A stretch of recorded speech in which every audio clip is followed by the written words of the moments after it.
सभी धर्म प्रेमियों को मेरा नमस्कार। आत्मा, परमात्मा और प्रकृति के गुण कर्म स्वभाव के बारे में तर्क और प्रमाण के आधार पर ज्ञान विज्ञान की सही जानकारी की पुस्तक को वेद कहते हैं। वेदों के पढ़ने से हमें सत असत, क्या सही क्या गलत, धर्म अधर्म, क्या करना है क्या नहीं करने की सही जानकारी की समझ आती है, जिसमें मनुष्य के मन, बुद्धि और कर्मों में शुद्धि आती है, जो मनुष्य को मोक्ष प्राप्ति का अधिकारी बनाता है।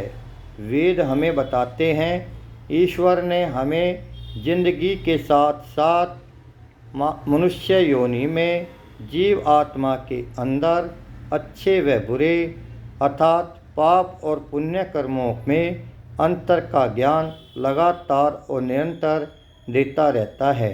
जब भी हम कोई पाप कर्म करते हैं, ईश्वर हमारी आत्मा के अंदर शंका, भय और लज्जा उत्पन्न करके हमें रुकने का संदेश देता है। जब भी हम कोई पुण्य कर्म करते हैं, ईश्वर हमारी आत्मा के अंदर उत्साह, प्रशंसा और आनंद उत्पन्न करके हमें करने का संदेश देता है।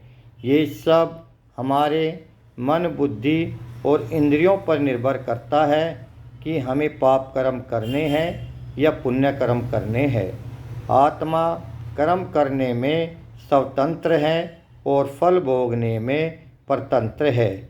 इस सृष्टि के अंदर एक मनुष्य जैसे जैसे पाप और पुण्य का कर्म करता है, परमात्मा न्यायपूर्वक उसको ठीक वैसा ही फल प्रदान करता है। कर्म करना आत्मा का अधिकार है और फल देना परमात्मा का अधिकार है।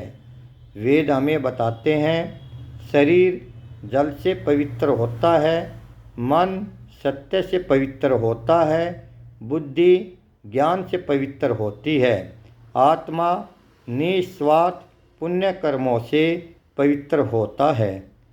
शरीर एक मंदिर है, यह आत्मा का निवास स्थान है, जिसमें आत्मा मन, बुद्धि और कर्मों की शुद्धि से मोक्ष और अशुद्धि से भोग योनि को प्राप्त होता है। जीव आत्मा शरीर के माध्यम से मोक्ष और भोग योनि प्राप्त करता है। नमस्कार।